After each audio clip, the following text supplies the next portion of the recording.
할렐루야. 오늘 거룩한 부활주일 아침입니다. 우리 성도님들 각 가정에서 우리 하나님 앞에 또 부활하신 우리 주님 앞에 큰 영광과 감사로 함께 드리시는 예배가 되시면 좋겠습니다. 우리 함께 기도하시고 부활절 예배 주님 앞에 올려드리시겠습니다.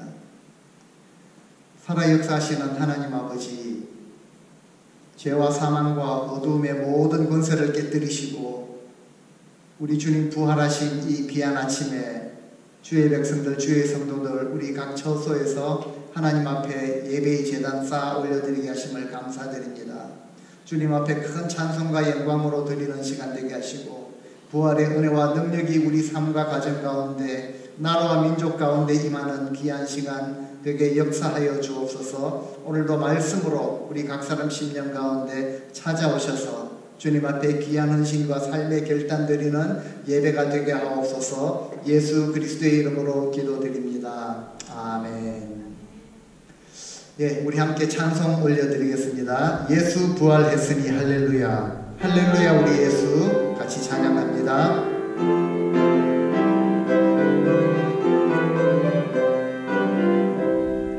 예수 부활했으니 할렐루야.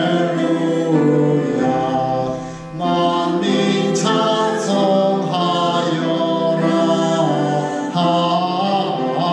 할렐루야. 천사들이 주를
하겠습니다. 무덤에 머물러 내 구주 예수.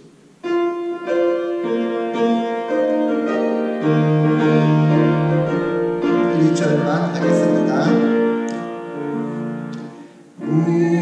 무덤에 머물러 예수의 구주 새벽이 다가오네 예수의 주 원수 다 이기고 무덤에서 살아나셨네. 어두운 이시로 나와서 성도 함께 길이 다스리시네. 사셨네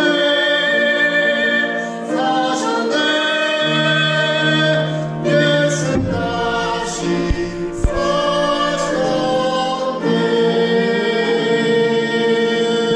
아멘. 이 시간에 우리 같이 한번 참회 기도 드리겠습니다.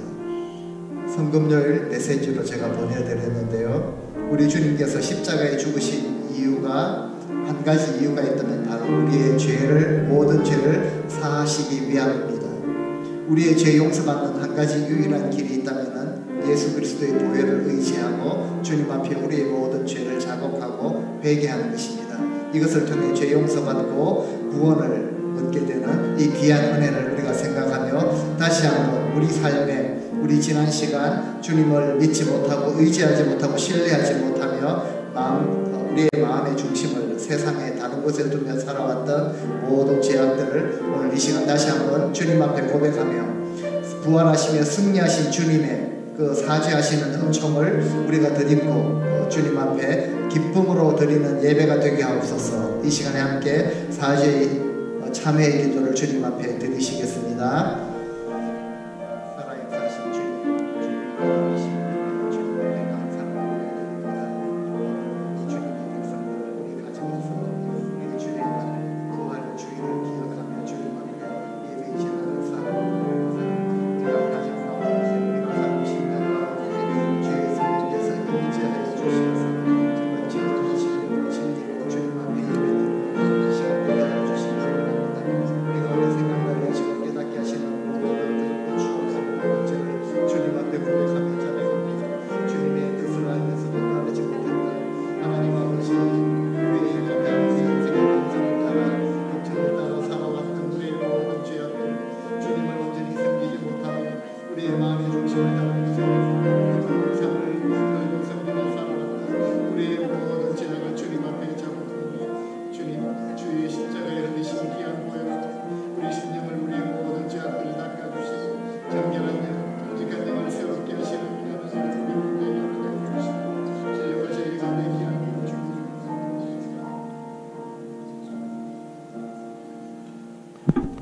다시 한번 모든 불의와 죄와 사망의 권세를 깨뜨리시고 부활 승리하신 우리 주님의 귀한 은혜를 찬양하며 주님의 백성들 주님 앞에 신령과 진리로 이 부활주일 예배를 올려드리기를 원합니다.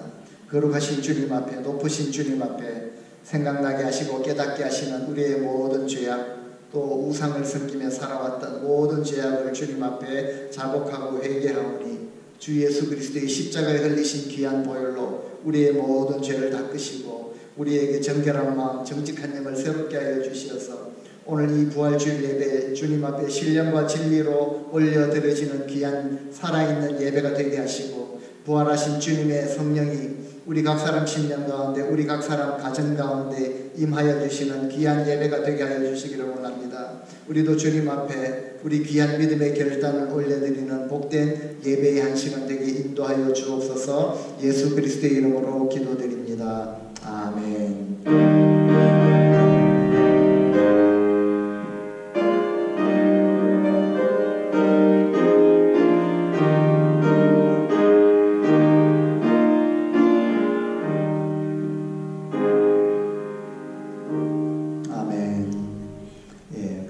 부활주일 교동문입니다. 134번 부활주일 교독문 134번 한 절씩 교독하시도록 하겠습니다. 찬송가 뒤편에 우리 교독문 찾으셔서 부활주일 교독문을 함께 교독하시겠습니다. 제가 먼저 읽습니다. 내가 받은 것을 먼저 너희에게 전하였노니 이는 성경대로 그리스도께서 우리 죄를 위하여 죽으시고 장사 지내자 되셨다가 성경대로 사흘 만에 다시 살아나사 게바에게 보시고 후에 12 제자에게와 그 후에 500여 형제에게 일시에 보이셨나니 그 중에 지금까지 대다수는 살아있고 어떤 사람은 잠들었으며 그 후에 야고보에게 보이셨으며 그 후에 모든 사도에게와 맨 나중에 만삭되지 못하여 난 자 같은 내게도 보이셨느니라. 그리스도께서 만일 다시 살아나지 못하셨으면 우리가 전파하는 것도 헛것이요 또 너희 믿음도 헛것이며 만일 그리스도 안에서 우리가 바라는 것이 다만 이 세상의 삶뿐이면 모든 사람 가운데 우리가 더욱 불쌍한 자이리라. 그러나 이제 그리스도께서 죽은 자 가운데서 다시 살아나사 잠자는 자들의 첫 열매가 되셨도다. 아멘. 서 계시다면 자리에 앉으셔도 좋겠습니다.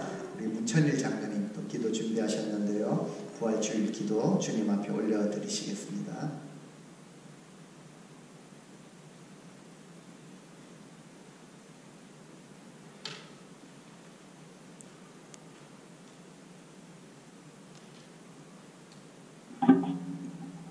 자비로우신 하나님 아버지, 독생자 예수님을 이 땅에 보내주셔서 저희를 영생으로 인도하여 주시니 감사를 찬양을 드립니다.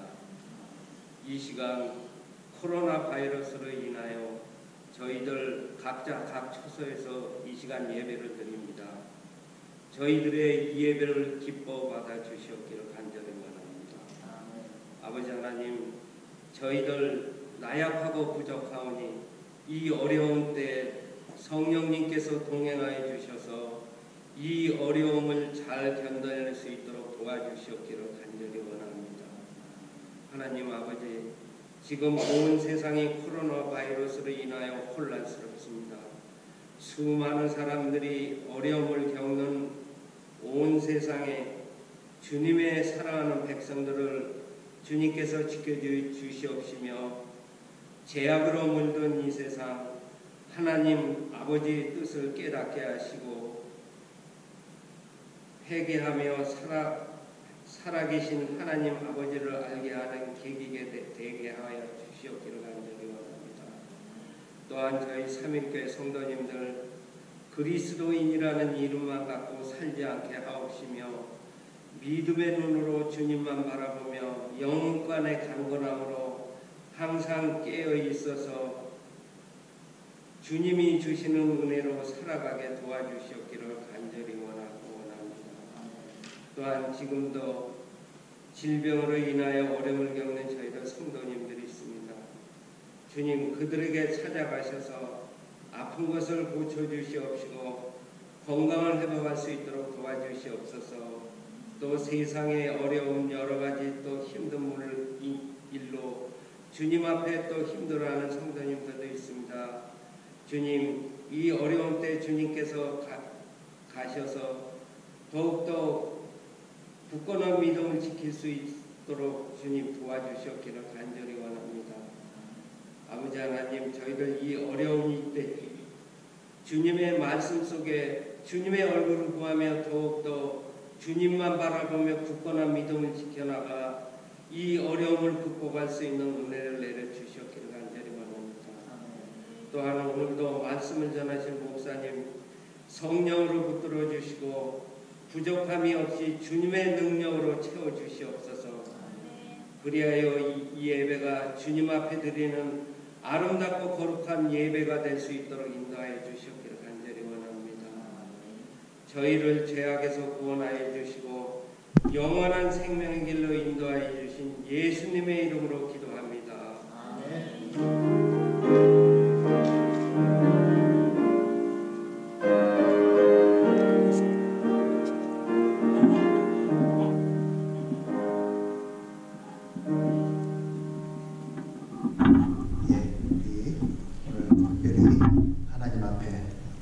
찬양 특송을 준비했습니다. 권원희 사모님 하나님 앞에 찬양을 올려드리겠습니다.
어렵고 힘든 그런 시간들을 함께 보내고 있는데요. 정말 우리의 성도들의 몸부림 기도하며 하나님께 가까이 나가시고 나라와 민족, 열방들의 죄를 우리가 짊어지고 하나님 앞에 더욱더 기도해야 되는 시간인 줄로 믿습니다. 고난주간이 지나고 부활의 영광이 다가오는 것처럼 고통의 시간들 지나고 우리 가운데 회복시키시고 소망을 주시는 그런 귀하고 복된 날이 반드시 올 것입니다. 그 날을 바라시고 기도 가운데 서로 늘 교통하실 수 있는 성도님들 되시기를 바라고요. 또 우리 목장별로 또 성도님들 자주 서로 연락도 나누시고 안부도 물어주시고 3일 카톡방, 물론 정치적인 그런 이야기들은 안 올리시겠지만요, 서로 안부도 나누시고 또 가족별로 찬양도 드리시고 또 이렇게 올려주시고 따뜻한 그런 카톡방으로 또 만들어 가주시면 좋겠습니다. 네, 다들 너무 그립고 보고 싶은 그런 마음들이 우리 모두에게 있는 것 같습니다. 기도로 잘 극복하시고 우리 주님과 늘 동행하시는 그런 귀한 시간들 되시기를 바랍니다. 또 우리 각자 계신 곳에서 또 이렇게 헌금들을 메일로 이렇게 보내주셔서 감사를 드립니다. 어떤 분들은 전자로 이렇게 발송하는 것도 물으시는데요. 조금 아직 모르겠습니다. 어렵기도 하고 그런데요. 부담 가지지 마시고 지금 다 어렵고 힘든 시기라 어떤 분들은 직접 찾아오시기도 하고 또 이렇게 메일로 보내주시는데 그렇게 보내주시는 것이 제일 좋겠습니다. 아무튼 은혜 가운데 잘 지내시고 우리 속히 모여서 우리 온 가족이 함께 예배드리는 그날을 간절히 소망하며 기도에 힘써 주시기를 바랍니다. 다시 한번 강건하게 믿음으로 인내하시며 담대하게 승리하시며 늘 지내실 수 있기를 간절히 소망합니다. 예, 오늘 우리 헌금송 드리겠습니다. 세상 모든 풍파들을 흔들어 우리 믿음으로 같이 고백하시면서 1절 부르신 후에 말씀 나누도록 하겠습니다.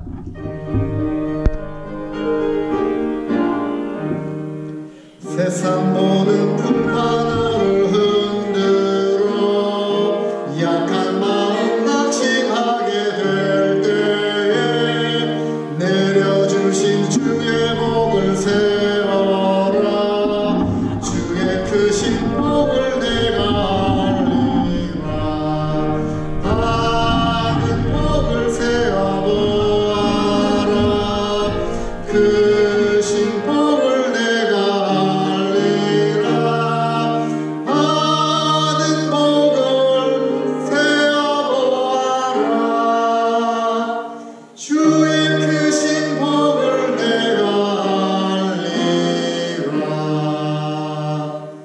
역사하시는 하나님 아버지, 우주 만물과 우리 인생의 생사화복을 주관하시는 하나님 아버지, 정말 하나님이 어렵고 힘든 시대가 되어 보니까 정말 비로소 우리가 지금까지 누리며 지내왔던 모든 것이 우리 하나님의 크신 은혜인 것을 고백하며 주님 앞에 감사를 올려드립니다. 우리가 마음대로 다닐 수 있었던 것도, 먹고 싶은 것 먹을 수 있었던 것도, 맑은 공기를 마시며 깨끗한 물을 마실 수 있었던 것도 우리 하나님의 크신 은혜인 것을 고백하며 주님 앞에 큰 찬송과 영광을 올려드립니다.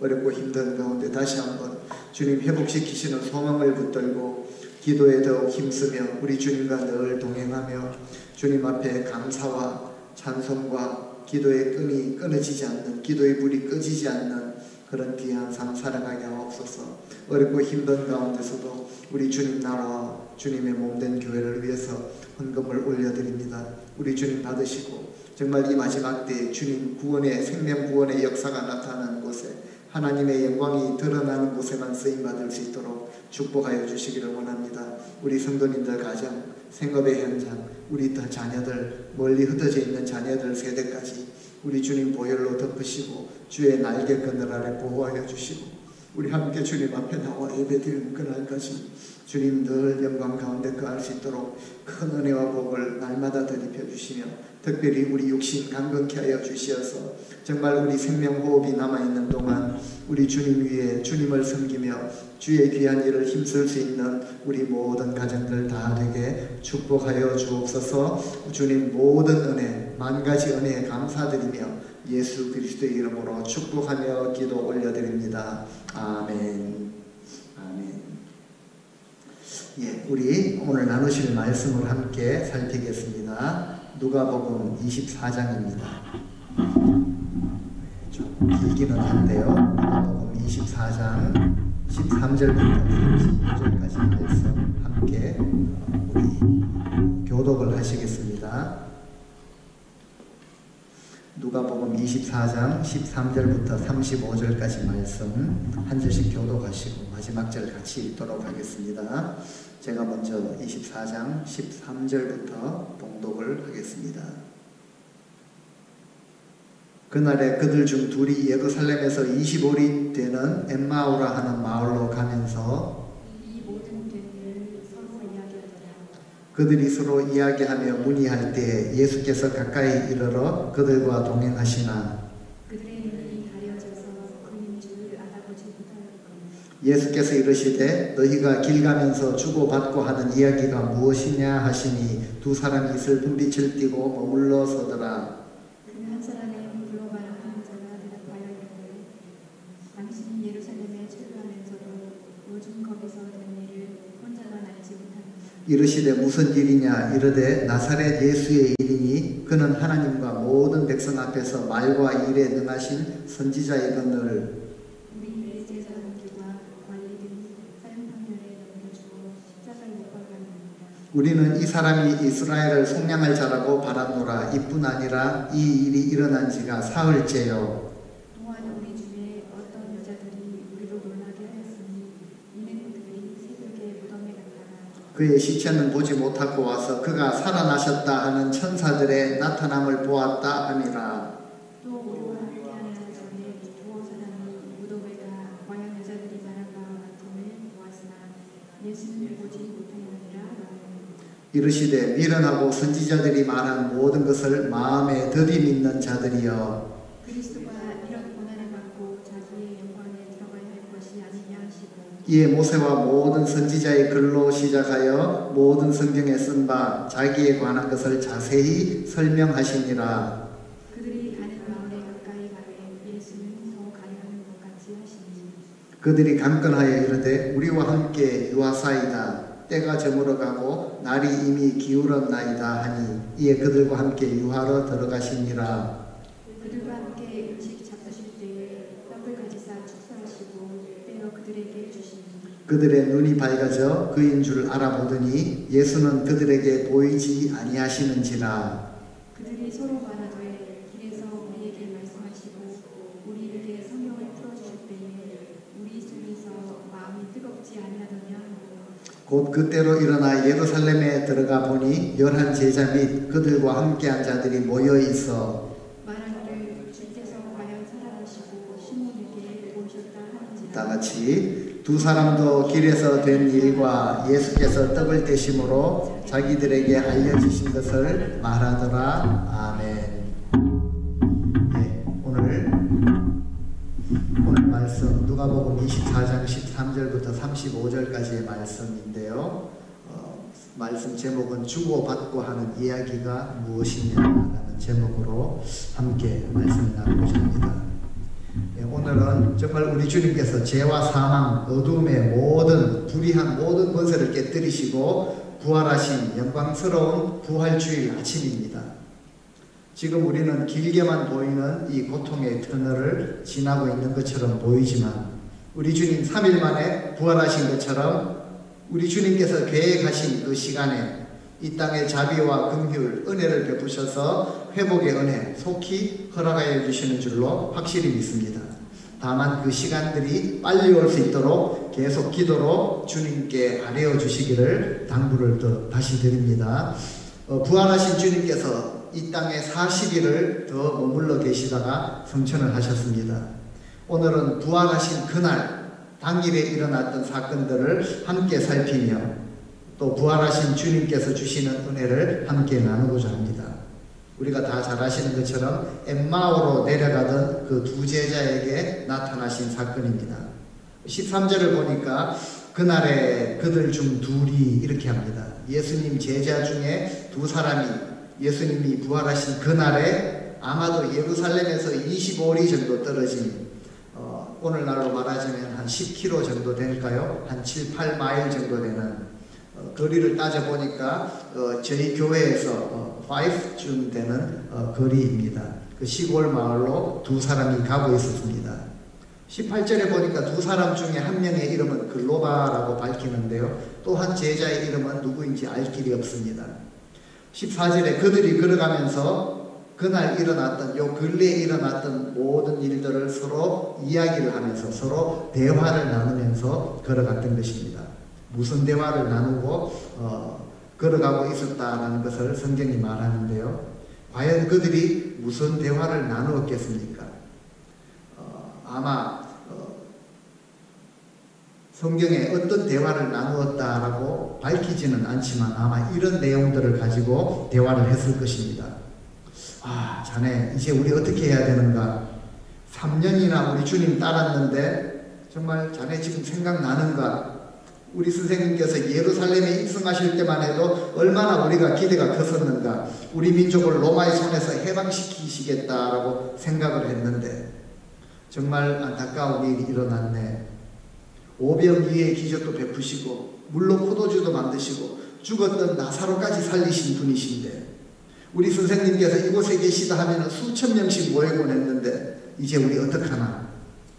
이제 와서 말해봐야 무슨 소용이 있겠는가? 이미 죽은 지 사흘이나 지났는데 그건 그렇고 우리 주님의 시체를 누가 가져갔는지 글쎄 여자들은 새벽에 천사들이 나타나서 예수님이 다시 살아나셨다라고 하는데 오늘 새벽에 여인들이 향품을 가지고 무덤에 갔는데 그런데 예수님의 시체는 간 곳이 없고 어떤 두 사람이 나타나서 어떻게 해서 산자를 죽은 자 가운데서 찾느냐, 예수는 여기 계시지 않고 살아나셨다 하지 않았는가, 누가 이것을 믿겠는가? 그런데 과연 이 여자들이 거짓말을 했겠는가? 환상을 본 것은 아닐까? 아마 이런 이야기들을 나누며 정말 걸어갔을 것입니다. 무슨 이유로 엠마오로 걸어갔는지에 대한 설명도 나타나지 않고 있습니다. 이미 예수님 돌아가신 이 마당에 이제는 더 이상 예루살렘에 남아있을 필요가 없다라고 느꼈든지, 아니면 계속 예루살렘에 남아있다가는 우리도 우리 자신에게 어떤 일이 일어날지 모르겠다라는 불안한 마음이 들었든지, 아무튼 17절에 보니까 이 두 사람이 슬픈 기색을 하고 있었습니다. 이런 것을 볼 때 이 제자들은 낙심한 마음으로 그저 고향에 돌아가고 있었던 제자들이 아닌가라는 것을 생각해 볼 수가 있습니다. 이때 주님이 마치 낯선 행인의 모습으로 그들에게 가까이 오셔서 함께 걸어가시지만 이 두 제자는 지금 주님이신지를 알지를 못합니다. 그 이유를 16절에 밝히고 있는데요. 그들의 눈이 가려져서 그인 줄 알아보지 못하거늘. 지금 그들은 3년 동안이나 예수님을 따라다녔고 주님이 지금 그 주님이 부활하신 주님이 가까이 계심에도 불구하고 주님을 알아보지 못했던 것입니다. 그런데 나중에 31절에 보니까 그들의 눈이 밝아져서 예수님인 줄을 알아보게 되었다라고 기록을 하고 있습니다. 그러니까 지금은 그들의 눈이 가리워져서 예수님을 알아보지 못하고 있는 것입니다. 그렇습니다. 우리 영의 눈이 가려져 있으면 아무리 주님이 가까이 계셔도 알아보지를 못합니다.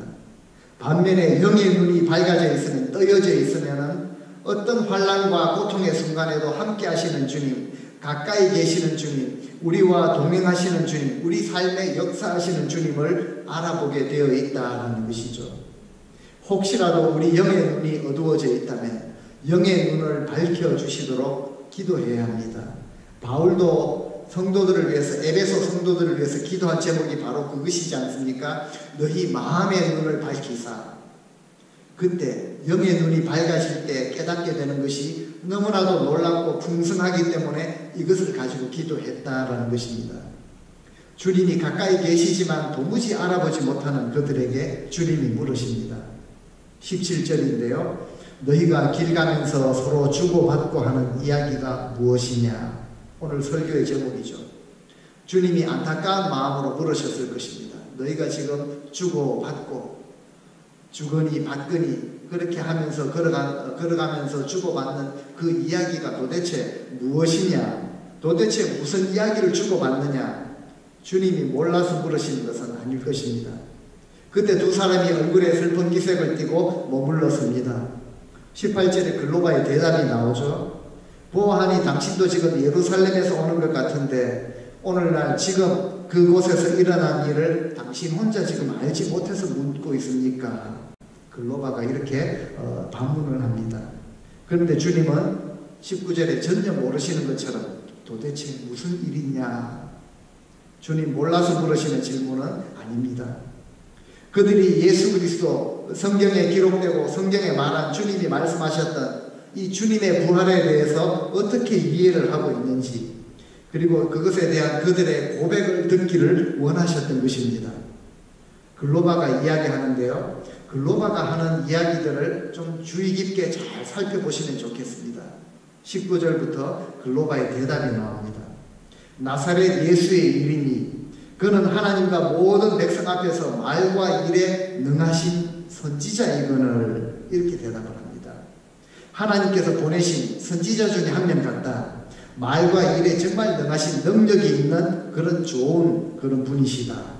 20절입니다. 그러나 우리 대제사장들과 관리들이 사형 판결에 넘겨주어 십자가에 못 박았느니라. 이 능력 있고 좋으신 분을 우리 종교 지도자들이 사형 판결에 넘겨주고 십자가에 못을 박았다라고 대답을 하는 것이죠.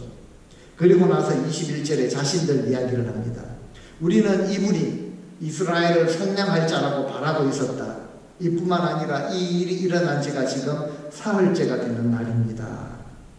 우리는 지금 이 사람이 이스라엘을 구원할 자라고 그렇게 기대를 많이 가지고 있었습니다. 우리는 이분에게 모든 희망을 걸었습니다. 이분은 우리 민족을 로마 정부로부터 구원하실 사람이라고 기대를 했었습니다. 모든 기대를 걸었는데 하나님께서 보내신 이 좋은 분을 오히려 우리 종교 지도자들이 죽였던 것입니다. 그래서 그 기대가 모두 다 깨어졌습니다. 이런 이야기를 글로바가 주님께 했던 것이죠. 그리고 이뿐만 아니라 이 일이 일어난 지가 지금 3일이 되었는데 또 우리를 너무 혼란스럽게 하는 한 가지 사건이 오늘 새벽에 일어났습니다. 어떤 사건입니까? 22절, 23절, 24절 오늘 말씀을 보시면요. 성경을 가지신 펴신 분들 같이 한번 또 보시면 좋겠습니다. 또한 우리 중에 어떤 여자들이 우리로 놀라게 하였으니 이는 그들이 새벽에 무덤에 갔다가 그의 시체를 보지 못하고 와서 그가 살아나셨다 하는 천사들의 나타남을 보았다 함이라. 또 우리와 함께한 자 중에 두어 사람이 무덤에 가 과연 여자들이 말한 바와 같음을 보았으나 예수는 보지 못하였느니라. 우리 중에 어떤 여자들이 우리를 큰 충격에 받들었습니다. 새벽에 예수님의 시신에 향품을 부어드리려고 갔는데 무덤에 갔는데 예수님의 시체를 보지 못했다. 그들의 말에 의하면 천사를 만났다고 합니다. 그리고 그 천사들이 예수는 살아나셨다라고 말했습니다. 이 이야기를 듣고 다른 두 명의 제자, 그러니까 베드로와 요한이죠. 다른 성경에 보면 베드로와 요한이 실제로 무덤에 달려갔는데 여인들의 말처럼 예수님의 시체를 보지 못했다라고 이런 이야기를 합니다. 이처럼 예수님께 오늘 일어난 일에 대해서 이야기를 하는 이 두 명의 제자들은 지금 어떤 상태에 있었겠습니까? 모든 꿈과 예수님께 걸었던 모든 기대와 소망이 다 부서지고 깨뜨려지고 절망에 빠져 있습니다. 그들이 바랬던 그런 일들이 일어나지 않았기 때문에 큰 절망에 빠져 있었다는 것이죠. 도저히 일어날 수 없는 일, 일어나서도 안 되는 일이 지금 계속 우리 가운데 일어나고 있다라는 참담한 심정으로 설명을 하고 있는 것입니다. 그런데요, 그들의 대답을 자세히 살펴보면은 이 모든 표현들이 다 사람들이 하는 이야기입니다. 예루살렘을 떠나 지금까지 걸어오면서 서로 주고받고 하는 이야기도 그렇고 주님께서 도대체 무슨 일이냐라고 물으시는 주님께 대답하는 것을 보아도 그렇고 그냥 그들은 눈으로 보았던 현상들, 귀로 들었던 사람들의 많은 수많은 소리들, 그리고 지금 느끼고 있는 두렵고 실망한 그런 감정에 충실한 그런 이야기들을 주고받고 있다는 것이죠. 중요한 것이 빠져 있습니다. 그들에게 무엇이 지금 빠져 있습니까? 예수님은 우리의 구원자가 되십니다. 하나님의 아들이 되십니다. 우리의 죄 때문에 십자가를 지시고 고난당하셨습니다. 우리 지도자들이 예수님을 언도를 내리고 사형 집행을 한 것이 아니라 바로 우리의 죄 때문에 우리 주님이 십자가를 지신 것입니다.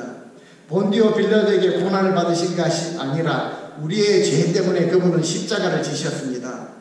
구약 성경에서 선지자들이 예언한 그 약속의 말씀, 그리고 3년 동안 예수님을 따라다니면서 보고 들었던 그 말씀들이 그들에게는 하나도 남아있지가 않습니다.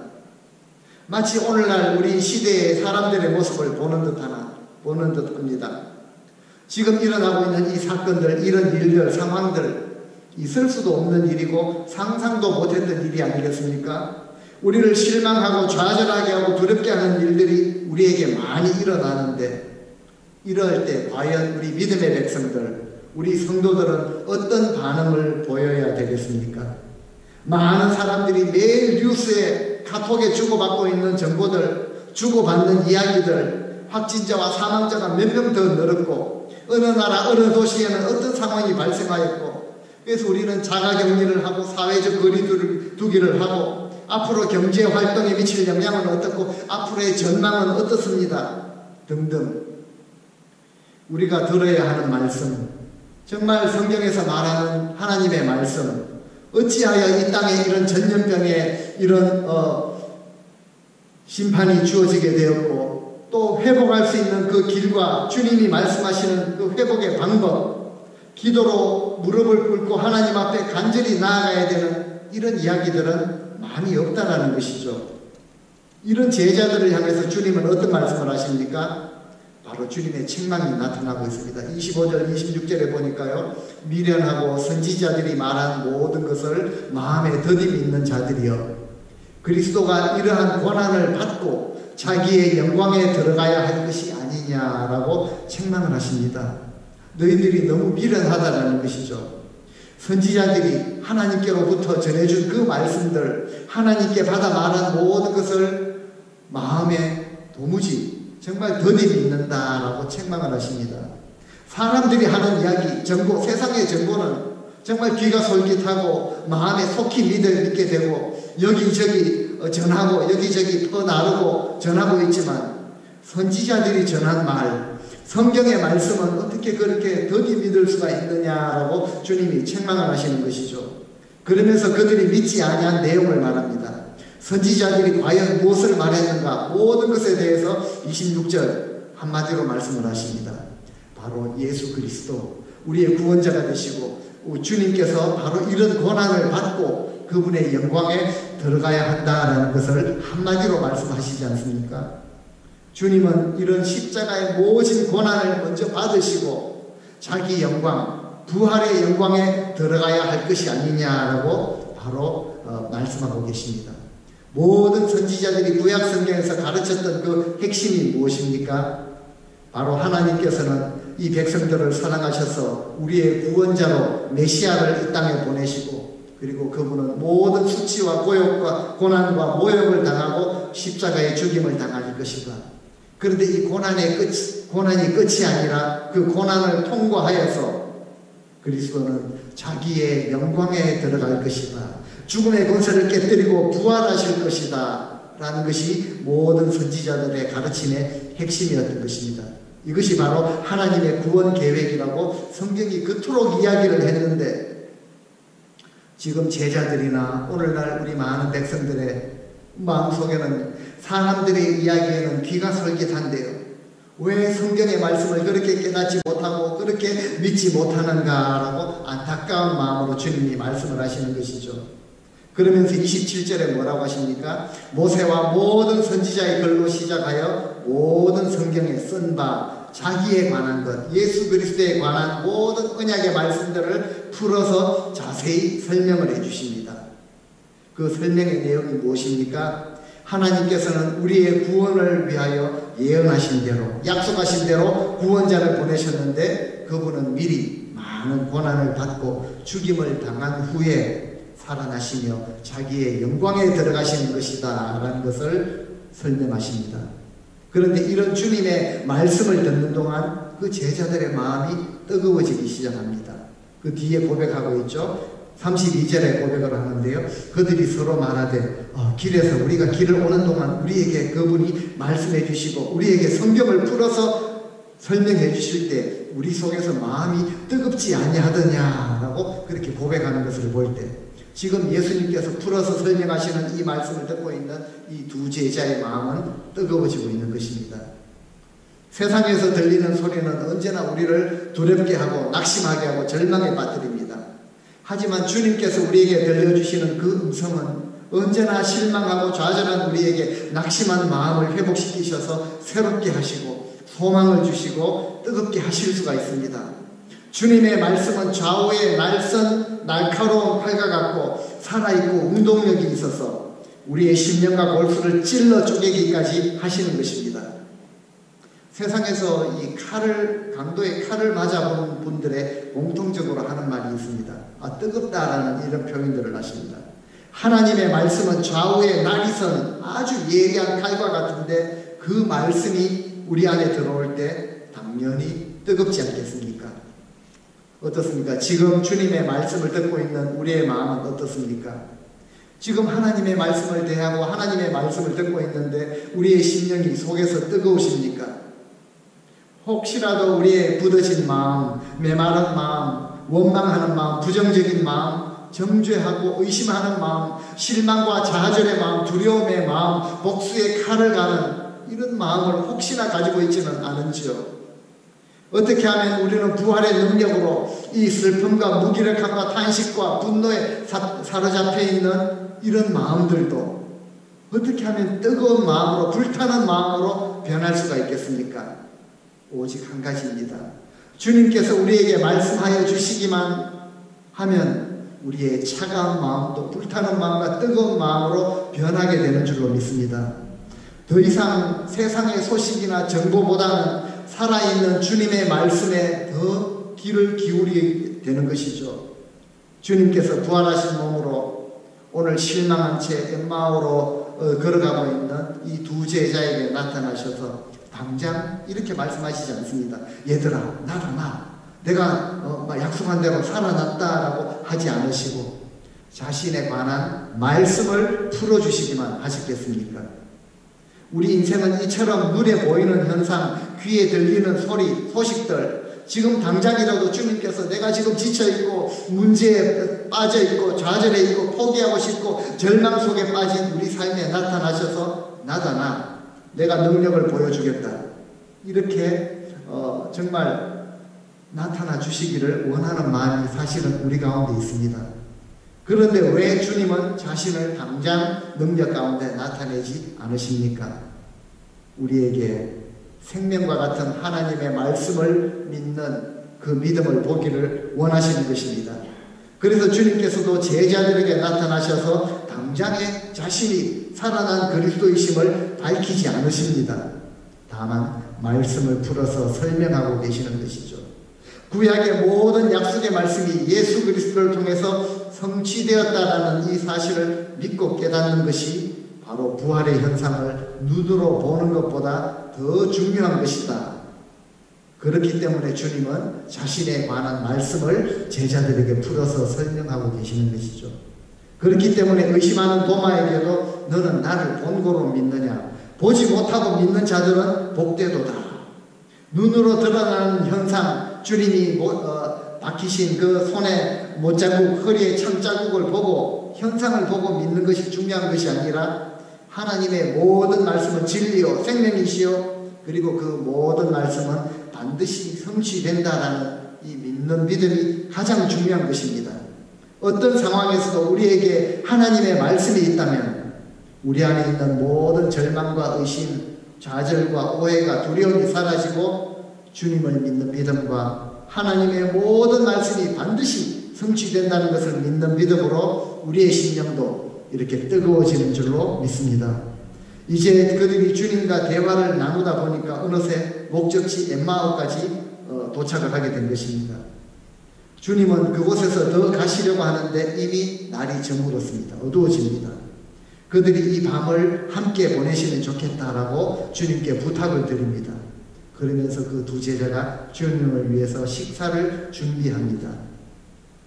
30절 말씀인데요. 저희와 함께 음식 잡수실 때에 떡을 가지사 축사하시고 떼어 저희에게 주시네. 지금 주님은 손님입니다. 대접을 받고 그렇게 손님이신데 갑자기 주인 행세를 하고 있는 것이죠. 떡을 가지고 축사하시고 그들에게 떼어 주십니다. 주인이 해야 되는 행동을 주님이 하십니다. 이 행동도 이상하지만 이때 제자들의 눈이 밝아지게 된 것입니다. 지금까지 절망과 낙심으로 좌절함으로 그들의 눈이 가리워져서 바로 옆에 주님이 동행하셨음에도 불구하고 주님을 알아보지 못했는데 주님께서 주시는 떡을 받는 그 순간 그들의 눈이 열려지고 주님을 알아보게 된 것이죠.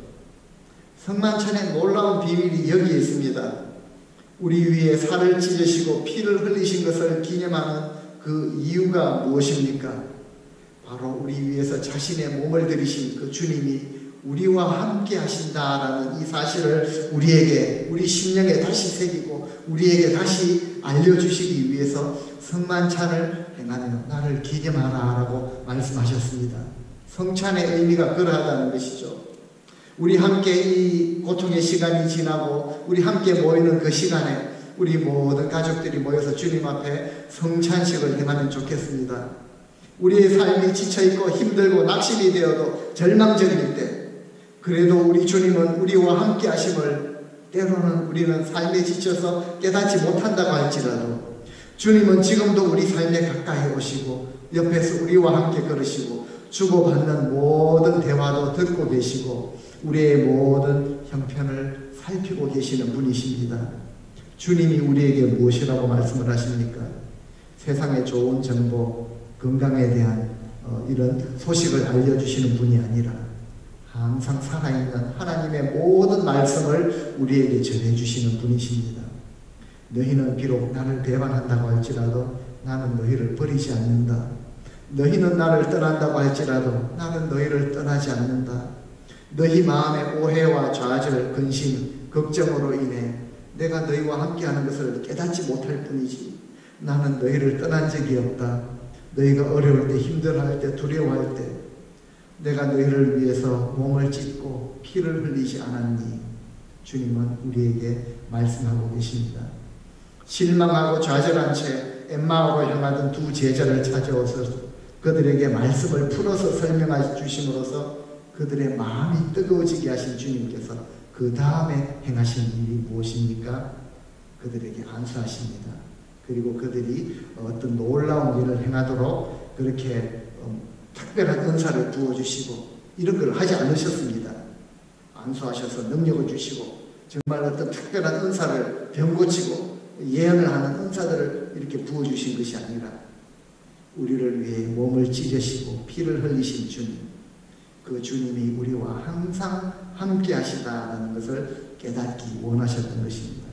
그래서 그 두 명 제자를 앞에 두고 성만찬을 다시, 그러니까 며칠 만에 다시 그 두 제자 앞에서 행하신 것이죠. 우리가 낙심되고 절망이 되고 두려울 때, 좌절이 찾아올 때 우리는 이것을 기억해야 합니다. 그것은 바로 주님께서 우리와 함께 계심을 믿는 것입니다. 우리의 영의 눈이 열려져야 합니다. 세상의 형편, 소식을 살피는데 더 익숙한 우리의 모습, 사람들의 기분 파악에 민감한 우리의 모습, 주변 상황에 우리의 기분을 맞추는, 그래서 진리까지도 저버리는 연약한 우리의 모습에서 벗어나 주님을 바라볼 수 있어야 합니다.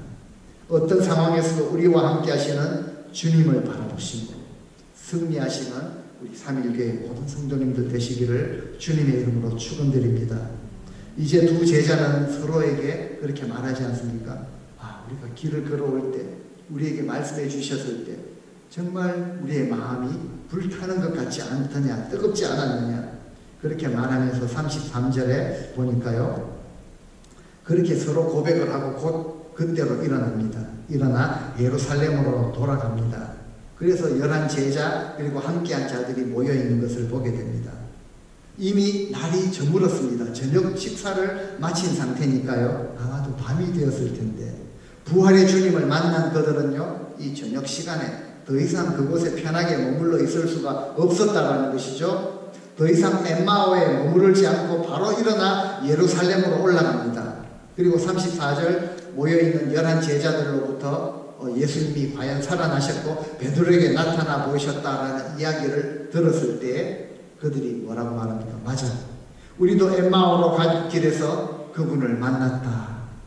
더 이상 낙심하고 좌절한 무기력한 삶이 아니라 담대한 부활의 증인으로 주님을 만난 자들로 살아가는 그런 모습으로 변하지 않습니까? 우리 신앙생활을 하면서 좌절하고 낙심하는 이유가 무엇이라고 생각하십니까? 우리가 때로는 지치고 피곤하고 정말 내려가고 싶은 이런 때가 있는데요, 그 이유가 무엇이겠습니까? 부활의 주님을 만나고 그 주님을 증거하는 자로 살아가면서 좌절하게 되는 경우는 없습니다. 그런데 우리는 이 땅을 살아가는 동안 우리의 모습을 보면 때로는요, 오히려 우리의 편안함과 나 자신의 유익, 나 자신의 만족을 추구하기 때문에, 그리고 그것이 주어지지 않으면 언제든지 좌절하고 낙심하고 때로는 서로를 비방하며 그렇게 살아가는 삶을 살고 있지는 않습니까? 주님께서 우리에게 주신 사명이 무엇입니까? 바울은 그것을 분명하게 고백했죠. 나의 달려갈 길과 주 예수께 받은 사명 곧 하나님의 은혜의 복음을 증거하는 일을 마치려 하면은 나의 생명조차 조금도 귀한 것으로 여기지 아니한다라는 이 고백을 사도행전 20장 24절에서 분명하게 고백을 합니다. 그리고 그 다음 절에서요, 그 사명이 무엇인가? 바로 예수 그리스도의 하나님의 나라를 전파하는 것이다 라고 말을 합니다. 이 두 명의 제자들은요, 이미 저녁이 되었지만 한 3시간 정도, 2-3시간 정도 걸려서 걸어온 그 길을 다시 돌아갑니다. 이제는 부활의 증인으로 예루살렘으로 올라가는 것입니다. 우리가 사명을 감당하지 않으면 잘못 갔던 그 길만큼 다시 돌아서 결국은 사명을 감당하는 자리로 나아가야 한다라는 것을 보여주는 것이죠. 다시 한번 오늘날 우리 교회들을 생각해 보게 됩니다. 교회가 하나님의 말씀에 별로 귀를 기울이지 않는 그런 시대가 된 것 같습니다. 오히려 세상의 정보와 소식 그리고 그것에 의해서 두려워하며 절망하는 모습을 보이는, 정말 어렵고 힘든 마지막 때가 되었지만 아직도 우리 교회들, 우리 성도들의 마음 가운데는 예수님을 간절히 찾지 않는 그런 시대에 살고 있는 것 같습니다. 요즘 참으로 위험한 생각들을 저는 가끔씩 해보게 됩니다. 참으로 위험한 생각인데요. 차라리 우리가 확진자라도 되면 애통하는 마음으로, 상한 마음으로 주님을 간절히 찾을 텐데 오히려 오랫동안 버틸 준비를 잘 갖추고 건강 잘 챙기고 있으면서 우리 심령이 살찐 자가 되어가는 것은 아닌지, 이런 생각들을 한 번씩 해보게 됩니다.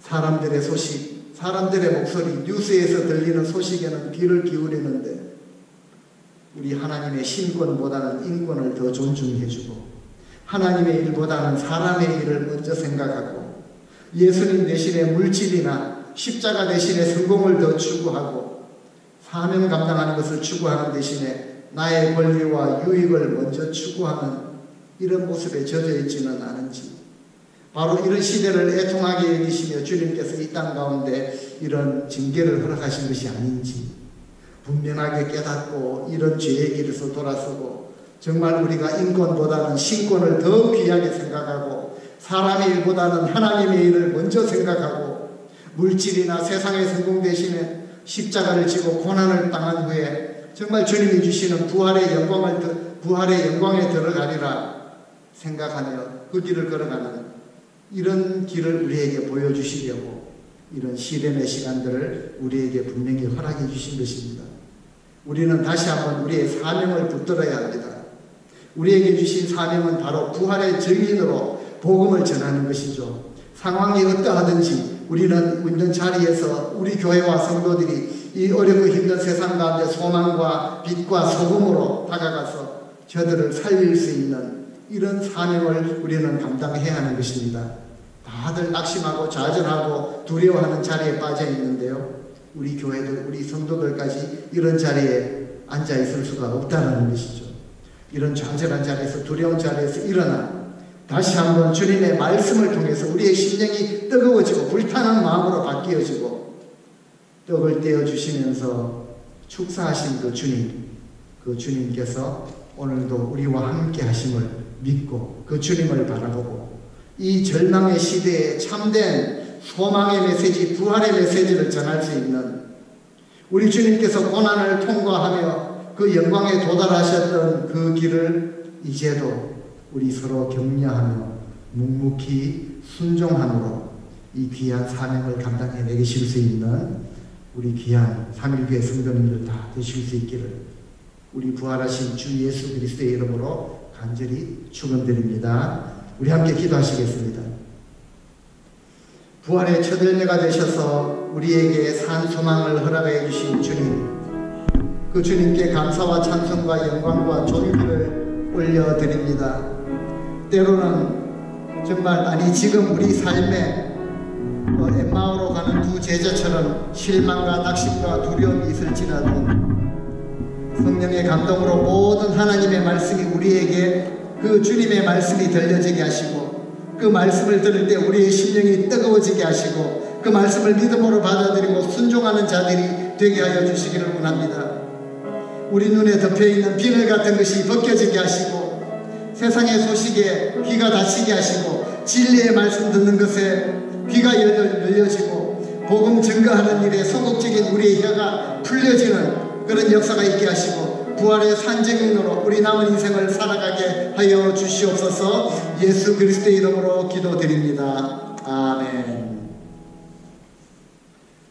예, 오늘 우리 계신 자리에서 일어서실 수 있다면 일어서셔서 주님께 영광, 결단의 찬송 주님 앞에 올려드리시고 축도함으로 예배를 마치도록 하겠습니다.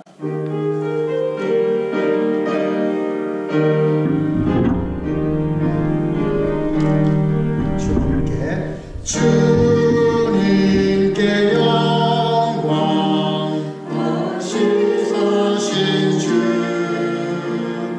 사망 권세 모두 이기시었네. 희노 입은 천사 돌을 엎겼고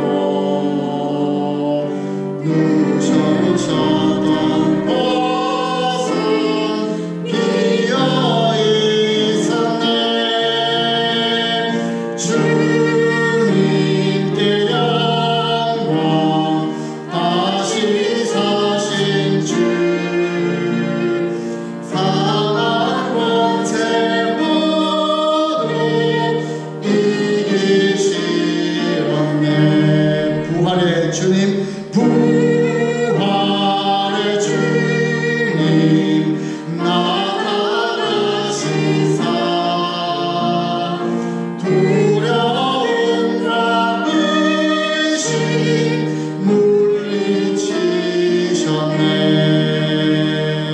주여 교회 기뻐 찬송하여라. 다시 사신 주님 죽음 이겼네. 주님께 영광, 다시 사신 주,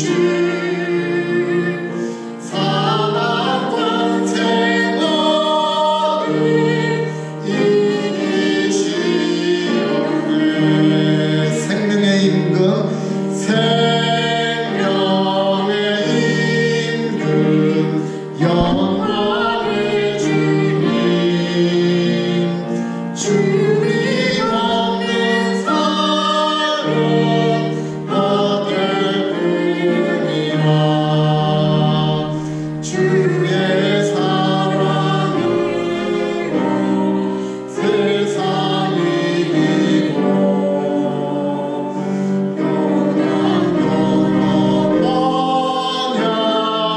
번영하게 하소서. 주님께 영광, 주님께 영광, 다시 사신 주, 사망 권세 모두 이기시었네. 함께 기도드리시겠습니다.